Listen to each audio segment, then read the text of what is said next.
Anilji was holding the company's key position of Executive Director of Industry Sector with BHL, that is Bharat Heavy Electricals Limited, with the responsibility of marketing for defense and aerospace business, captive power and process plants, and other related functions. Under his able guidance, order book of industry sector grown up and highest ever orders were booked in the financial year for defense and aerospace business, including largest order for supply of 20 numbers upgraded SRGMs for Indian Navy and 2 numbers conventional SRGMs. He led the discussion with Mrs. Leonardo of SRGM Business and a joint working on the air defense gun program in November 22. Further, many new customers were also added in the CPP segment, and BHL emerged as the L1 bidder for the utility boiler. We are very much privileged to have today in this Saturday session.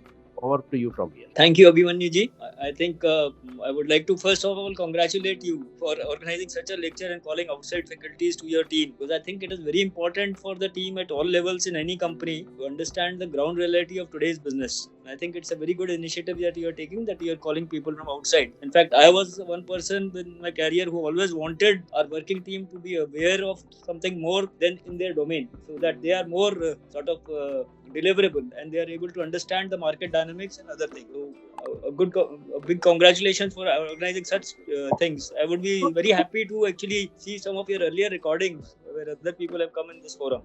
So just to begin with, I think I would like to say that this topic that I have taken for today, I am not a subject matter expert on this topic. In fact, I could have spoken on many other topics, but I chose this for a very specific reason. And the reason is there is a lot of guilt and remorse in me, because as you just said that I have made many projects feasible in the country where probably they were not sustainable, but based on our business and company requirements and many other things, we made all the efforts that the projects come up, and they have come up and they are running in the country and many abroad also. So, but if you see in the real long term, these projects are not sustainable because of various reasons. So we'll not debate what was the history that time and what were the decisions taken then. But I would just like to say that this sort of sustainability, the topic that I have taken for today, the sustainability part, I think is the real question that we need to spend time on. Whether whatever actions we take as a company, as individuals, or as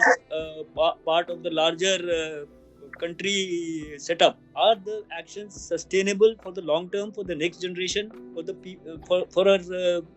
for our children? So I think that is the moot question that all of us need to debate, and the whole idea of this sort of discussion is to give you an industry perspective of what is happening in India and the world today, and why this is important for us. So I will just start with some basics of this, that if you see what Homo sapiens have been doing on Earth, as compared to other life forms that we have here. So if you see that if these life forms, like you say a bird or a bee or a butterfly, or you say the micro life of bacteria and viruses, they are contributing in a big way. And on the other hand, human beings are actually spoiling the environment in a big way.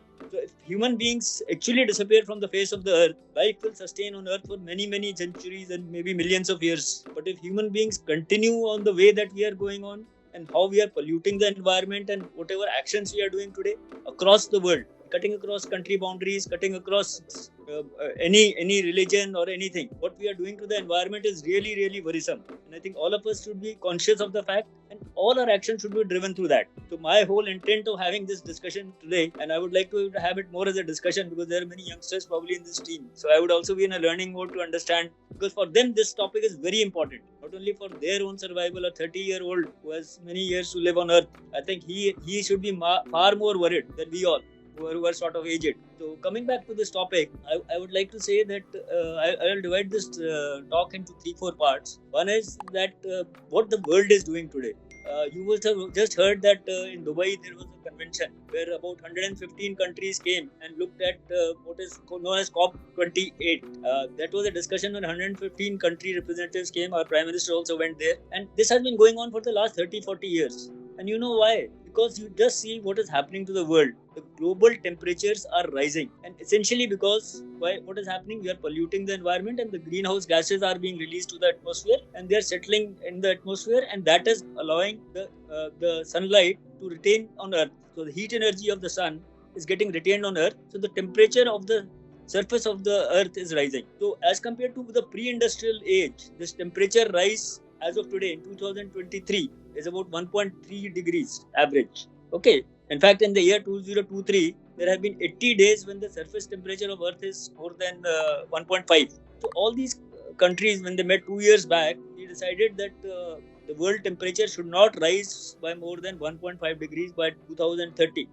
So the ground reality is a bit different. The temperature is rising much more faster. So when these in this meeting in Dubai, a lot of stock taking was done on earlier such meetings which have been taking place for the last 20 years to see what the world should be doing. And the greatest pollutant on this earth, which are said to be, are the fossil-based technologies, or coal, oil, gas. They are supposed to be the biggest pollutants and responsible for the greenhouse gases, which is causing this global warming. Just to set the tone right, I will explain 2-3 terms which are generally confused. One is global warming, which means simply that the temperature of Earth is rising by some amount, and this is getting a lot of catastrophe in many areas. Like, it is causing sea levels to rise, the glaciers to melt. In fact, I was at ISRO 3-4 months back, and I could see from their photograph imagery, which ISRO does a minute sort of check on the glacier volumes. What they told me that in last 1 or 2 years, 3 trillion tons of ice has melted in the polar regions, and that water has flown to the rivers, and finally it ends up raising the sea level. The sea level in the world is rising by 3 inches per year. So sooner or later, it is said that many cities in the world, particularly island cities, it is said that Miami in US or Osaka in Japan or the Indonesian capital, which they are about to change, they're thinking of changing that will actually go neck deep into water. So this is the ground reality, and you can see that even in last year, you could see there are typhoons occurring somewhere, cyclones occurring somewhere, extensive drought is occurring at various corners of the earth where there was plentiful agriculture. So this weather change is named as climate change. The climate which was existing for last 200 years is actually changing, and the reason is since 1950, these greenhouse gases, which are mainly what? Carbon dioxide, methane, chlorofluorocarbons, which we use in refrigerants, okay, and nitrous oxides, they are actually increasing in volumes. And if you see from 1950, the curve has gone exponentially up. It has gone vertical. So if you see in an ECG, there is slight variation, and a person dies, it becomes straight. Okay, but here the lines of the ECG are going vertical. The Earth lifelines, as you say, are in severe distress, and we are entering a stage that if this continues, then whole economies will shatter. There will be new diseases which will come up. There will be new unknown things which will happen, which has never happened. You could see maybe last year's videos of Paris being inundated with floods. Even Cherrapunji, which was the highest place of rainfall, there is very scant rainfall. In Delhi, there is no autumn or spring. In summertime, you have winter, and in winter time, you have summer. And there is no monsoon time now. So this all weather disturbances are caused by basically what we are doing is unsustainable.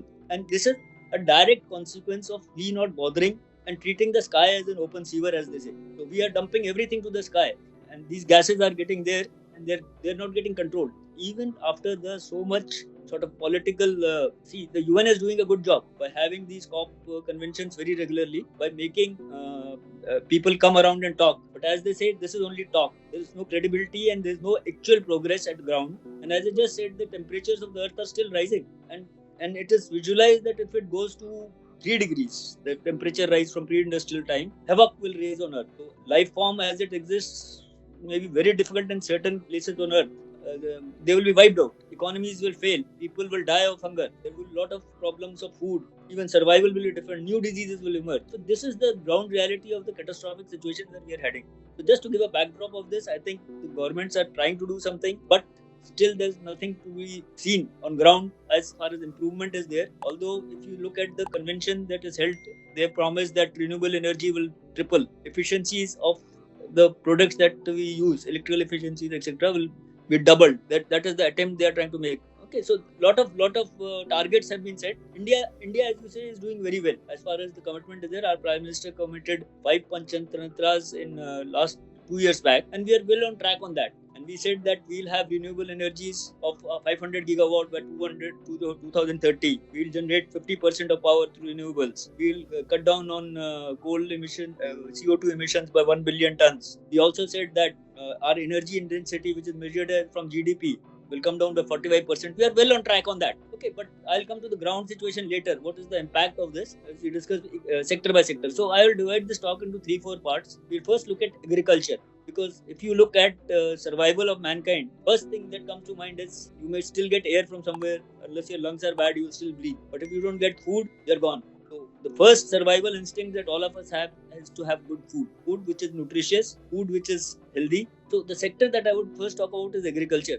And India is one country which faced in partition and post in the British time, we were subjected to many famines. In fact, people used to die on roads because of lack of food. And older people will remember that in the 60s and 70s, we had rationing of food. We used to food was not so easy available as it is available right now. You go to e-commerce site and it comes to your house in 10 minutes. So there was rationing. You had to stand in queues. So there was a dearth of food. Along the 70s came Green Revolution in India, which actually transferred and made us food secure. And as a consequence of that food security, today we are a healthy nation as far as food is there. India is not in trouble as far as food is there, and we can feed our population, which is growing also. So we've managed with the growing population to feed all our mouths. So that is very important for us, that we have survived this 60, 70 years. But now has the time come which that was happened because of the Green Revolution. But along the 80s and 90s, the concept came that we should have an evergreen revolution, which means that the revolution should be everlasting. Food should never be a problem in India. To that account, what happened is, how do we make good food? Good food comes by to any farmer. If you ask what would be his economic value of making good production of agriculture, one thing is that he should have the least expense by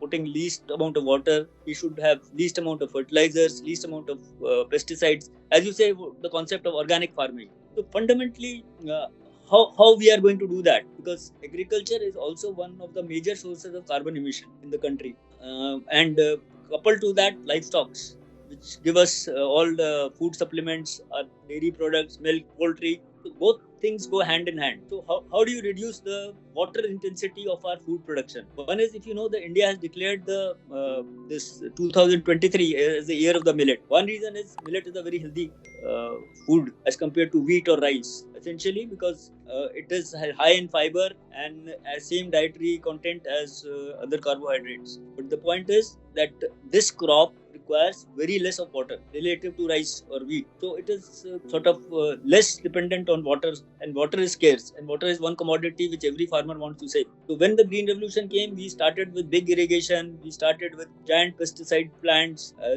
lot of fertilizers. So that is how our production increased. But slowly the realization has come, because of the harmful effects of all these additives that we put into our agricultural system, we need to actually tone down that and do it with sort of less of fertilizers, less of pesticides, less of this, and less of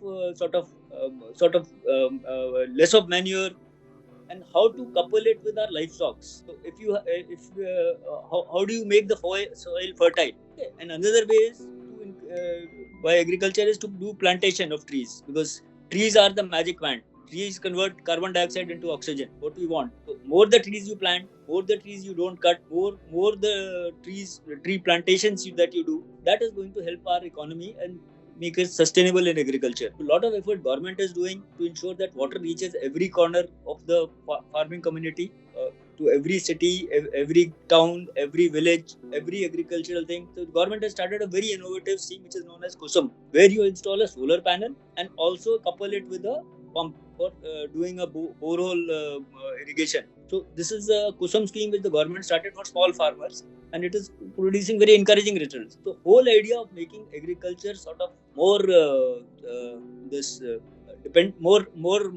sort of sustainable, because it will be sustainable only if you consume less power, do less wastages, keep the soil fertile, and keep using less of fertilizers. So what the government encourages that you don't let the soil, the field be empty, or you plant sort of nitrogen fixing bacteria into the soil, or you add some trees which have legumes which generate nitrogen in the soil, so that the soil retains its fertility. And another very interesting way is that you move your livestock into the fields, so the manure serves as a natural fertilizer, and you don't have to put artificial fertilizers and chemicals into the plant, because in the whole circular economy, to make the fertilizer again you have to spend some money. So that is how agriculture is sort of changing and transforming in India. And there are a lot of other techniques which the government is employing, like drip irrigation. Like you give the exact amount of water that is needed, you don't give excess water. And now, interestingly, satellite forecasting and imaging has come to the extent that you can narrow down to 1 square meter. You can find the soil fertility and make a fertility card of the soil, give the exact fertilizer that is needed, and give the exact amount of water that is needed. So these things are going to happen. It is not happening right now, but these are going to happen, and this is going to make the agriculture as a more of an industry. Because of this greenhouse effect and all this global warming, the worst affected are the farmers, who are the small range farmers of limited financial strength, and particularly the women. Women are also very seriously are highly agricultural dependent. So those two communities are going to get very greatly benefited by all the schemes that the government is doing, and it's good that we can do. But I think a company like you should be looking at opportunities in this sector as well, because this is one of the sectors which is very important for the future of the country, and food security is one of the most talked about things that we will want. Another sector that I would like to talk about is related to power. Power is for sustenance. For anything that you do, you need power. Okay, nothing works without power. Your industry requires power. Your residential facilities require power. Your hospitals require power. So nothing can run without power, and power is to be generated, as they say, from non-fossil fuel sources. Traditionally, India has been using fossil fuel sources only because we are very rich coal country. We have enormous reserves of coal, and till 2010, we were generating. All the thermal power plants were generating through subcritical boilers, which were basically running at the pressures below critical, which is 220 bar. So now, from 2008 onwards, when in India the first supercritical boiler came, which was at Shipat, after that we have migrated to supercritical boilers, and nearly 80 to 100 such projects have built up in India. So the whole idea of increasing the pressure and temperature in a boiler is to increase the efficiency. What happens when the efficiency improves? The pollutions also reduce, the carbon footprint also reduce. That means that they release less of carbon dioxide into the air. So if there is less of carbon dioxide, it will help to be more justifiable. Although coal is a dirty word now, coal is considered really black, in the sense that there's no government funding, banks don't give loans for coal plants. So this is the big scenario that the thermal plants we moved to supercritical, and after that I'm happy to share that the country developed the first advanced ultra supercritical plant, which has increased temperature and pressure by 100 degrees of centigrade and 100 bar pressure. So it went up to 320 bar pressure, about 100 bars more than the supercritical pressures. That was developed as a prototype by my erstwhile company along with NTPC and IG Car. And nowhere in the world this type of technology has been developed in India. And happy to share that all the companies struggled to make it, but finally BHL and the other companies have done a sort of prototype ready. It is waiting for commercial trials. So maybe in few years' time you will hear of this set which gets materialized commercially. So one way to reduce the pollution is to improve the efficiency of these plants, do a good O&M of the present plants,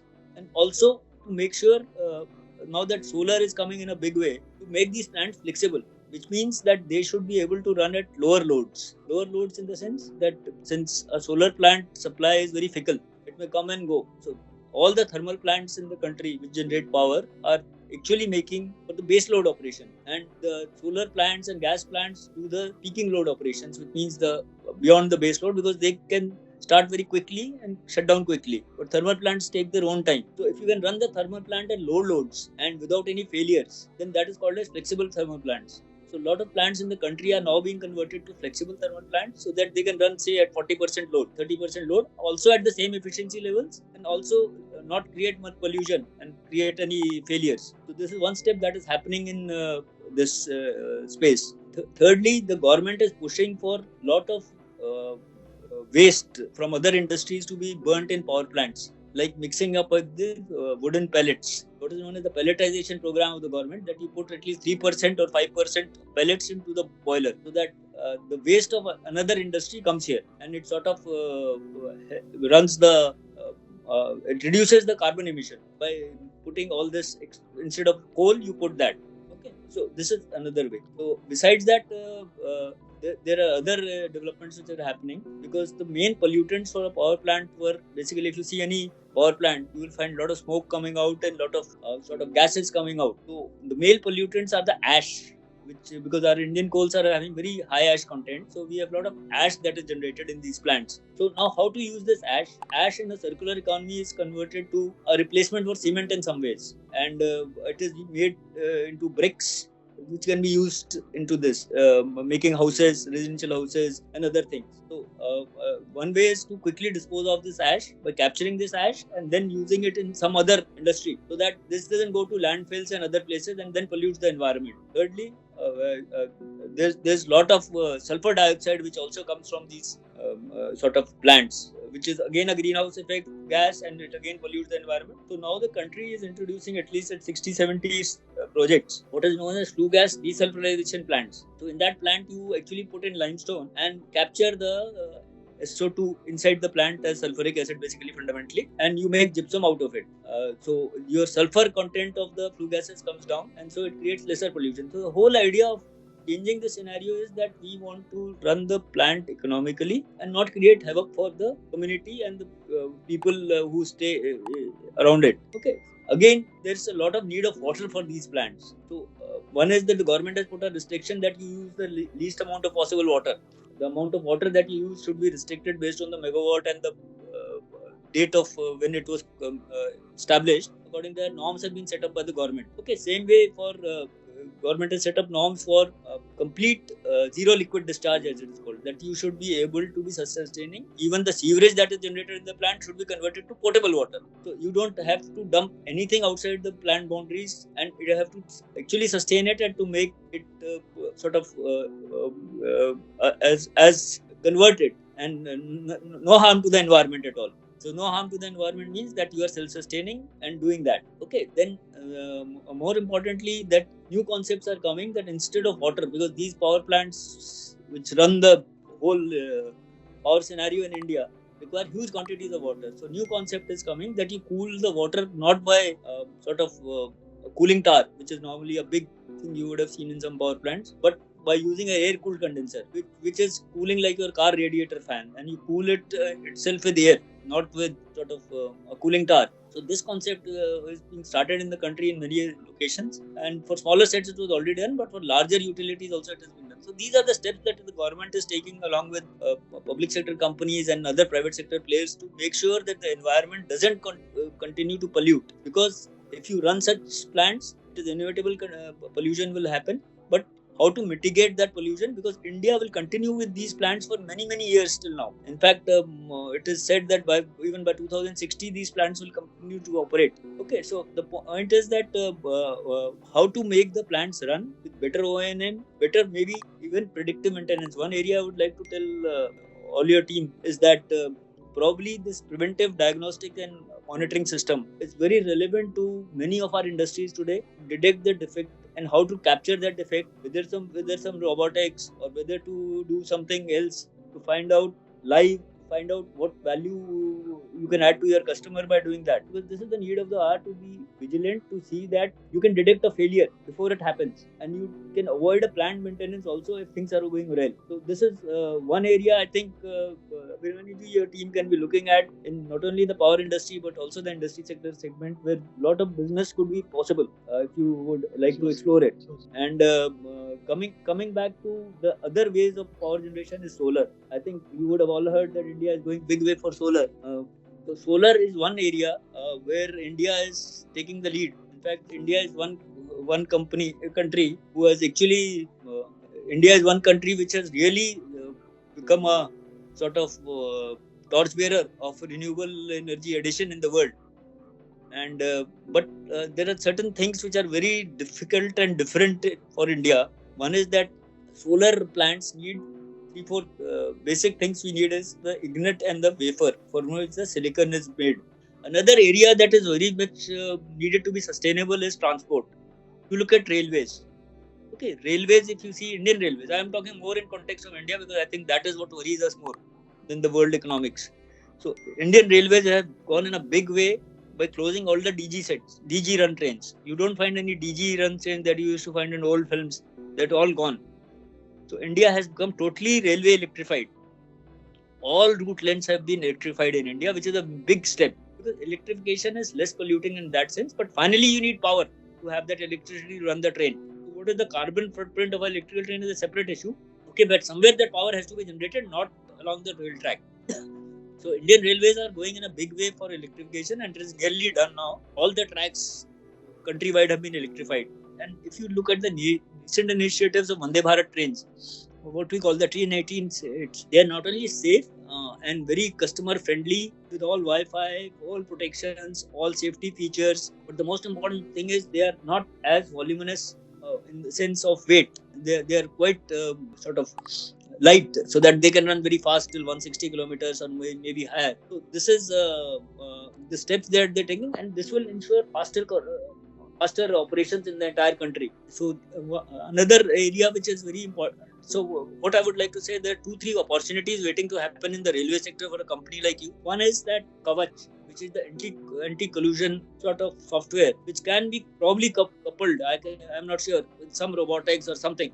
India is still struggling to find a Kavach manufacturer, software designer, or some tool to make sure anti-collision devices are there. So I'm not sure whether you have explored that, but that is a golden opportunity. And another is the entire train control management system, which actually makes sure that the train is on track, it runs efficiently, all its seat loads are correct. So maybe some software and maybe robotics can be coupled to it to make sure it runs efficiently without human intervention, without manual intervention. Probably it will be a game changer of sorts. No country has explored that. Coming back to another mode of transport is air. I think air transport in India is going leaps and bounds, but it has to be sustainable. You would have seen that we are being restricted to carry your luggage. Even the crockery in the airplanes is getting more plastic, although it is harmful to the environment. They are changing all that. That is to essentially to reduce the weight. And more the weight in the airlines, more is the footprint of your flight, what they call the carbon footprint. So that will minimize only if the weight is less, and they have a good turnaround time at airports. So new airports are being built. You see in Delhi also a new airport is coming. A lot of places, 3-tier city, 2-tier cities, 3-tier cities, airports are mushrooming. So contribution to carbon emission is very much for the air travel. Just only last week, maybe 2 days back, the government of India has decided that the gap between two planes, earlier it was 16 nautical miles. Now it has been reduced to 6 or 7. So that means you can have flight paths which are very close to each other. So after due diligence, they have decided that the planes can come closer with lesser gap, so that new flight paths can be formulated. This is essentially to reduce the carbon footprint. So they are very good step the government has taken, considering all safety aspects and other things. So probably these type of initiatives, you can see the worry of the government to contribute in some measure into these areas. Okay, so another this is that the government is closely coordinating with the defense sector, because there are certain areas in the sky which are fixed for the government, for the defense sector, that no commercial flight can run on that. So the defense sector is actually compromising and letting commercial airlines run on more of those flight paths. So these are all the initiatives that is happening in the aviation sector. And as you're aware, in the automobile sector, which we all use, our cars, e-mobility is coming in a big way. Charging stations are being set up everywhere. Cars are becoming this.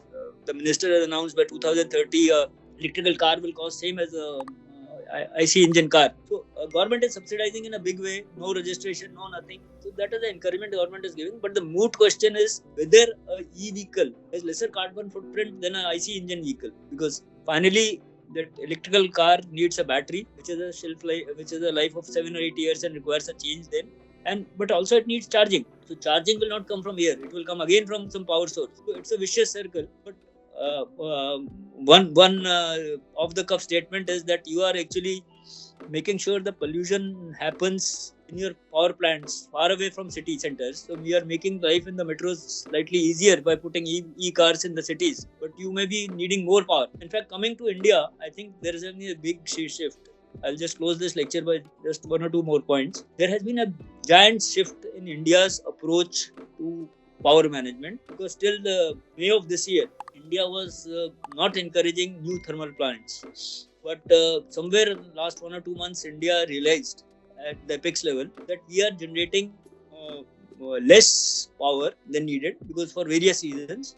Coal shortages, maybe O&M not being proper, n number of reasons. The power deficit we were all came into picture, and our power requirement also shot up. Government somewhere has realized that thermal power plants are needed, and right now government, even yesterday the minister has said that 83 gigawatt of new capacity will be set up in the thermal sector.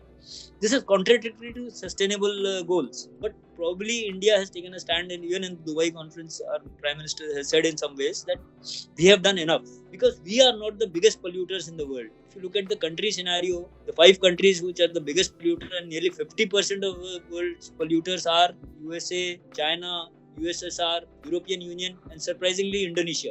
These are the 5 countries which contribute to 50% of the pollution and the greenhouse gases. So I think the government has made a good shift, probably in the interest of the nation. And another thing that the government is encouraging in a big way, I'll just share with you. We have abundant coal. So what to do with that coal if you are not going to use that in power plants, and power plants have to be phased out? The government has taken a very good initiative of making coal gasification a sort of viable alternative for use of coal. What they are doing is, there is a process of gasification of coal. Instead of burning coal in a boiler, you gasify it and make syngas. Syngas is nothing but carbon monoxide and hydrogen, which is also an energy fuel. So you convert that into syngas and use that syngas to pass through a catalyst and make all the products which come from our hydrocarbon sector. Like hydrocarbon sector makes all your plastics, all your pharmaceuticals, does a lot of things for the country. And these outputs can also be generated from coal through the coal gasification process. Okay, so this is the way the government is looking at how to make the coal reserves convert into useful things, because we can't let the coal reserves lie idle if you don't run in thermal plants. You have to find alternative uses as a natural resource. We are abundantly full of those natural resources, and we as a country cannot let it go doomsday, because Coal India will also get out of business, which is a big public sector, and a lot of employment is there. So we need to generate that coal and use for other purposes which are less polluting. So that is the basic idea. Sir, I have several questions, but I'll ask 1 or 2 important questions. Yes, See, whether we are talking about solar and wind, whatever we are talking as renewable sources, instead of operational, carbon emissions are polluting.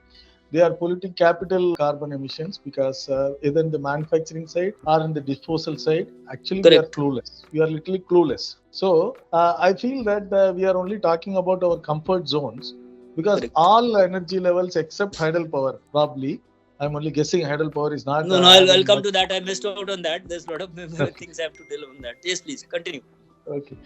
So we have to talk about a compromise. Instead of containing the emissions, can we contain post emissions? How do you consume carbon this thing? Right? Yes. That may be an easier prospect, because e-vehicles, we talk about e-vehicles, and disposal of e-vehicle is another big monster. Correct. It's not a joke, because battery is furthermore poisonous battery. Correct. Very correct. Yeah. Sir, here, go ahead, sir. I'll just try to answer your question, because I didn't cover that, because a very important point you have raised. The point is that like for a thermal power plant, there are no technologies to actually capture carbon, actually as on date. Okay, countries across the world are struggling to capture carbon, and one country which has done that is in Germany, and the cost of the power doubled or tripled. Because if you really want to do carbon capture from, say, from flue gases, what you will have to do is you have to remove first all the other gases, capture CO2, store CO2. Okay, so the process is very, very costly,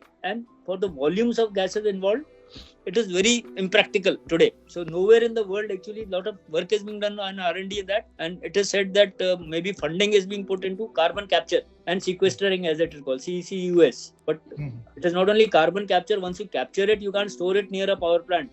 Okay, you have to take it somewhere. The transportation of CO2 is a big problem. Liquid CO2 or anything you want to transport is a big problem. Then you have to sequester it. So one way is, once you make CO2 out of it, you put it in oil wells. Okay, so oil wells which are dried, you put more of CO2, you get more oil. Okay, but the whole technology is too expensive. So as you are saying, it is very right that we need to salvage from the running plants, but the technology is too prohibitive.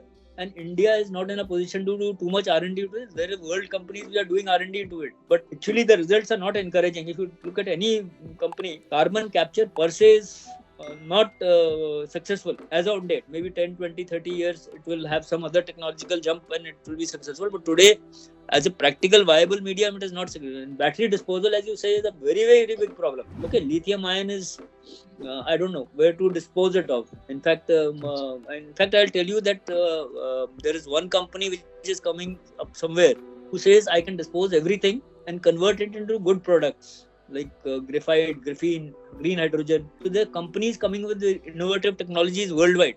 But how far it will come commercially in India, how far it will come in which country? Because now technologies are being developed, because the whole world is worried, as you are saying, of how to dispose e-batteries, how to capture carbon. Okay, these are the biggest challenges that the world is facing today. And more you pollute them, then we are entering into very big disaster zone, as I was just saying. So there are no easy answers for this. And in fact, the whole idea of coming here was to actually sensitize people that what you are doing as individuals. Okay, that is very important, that we should reduce our carbon footprint. In fact, someone was telling me that if you send an email, you generate 17 grams of carbon dioxide. So we should look at what each individual is doing, what each company is doing, what each government is doing, what the world is doing. So probably that is the most important part that we should be concentrating.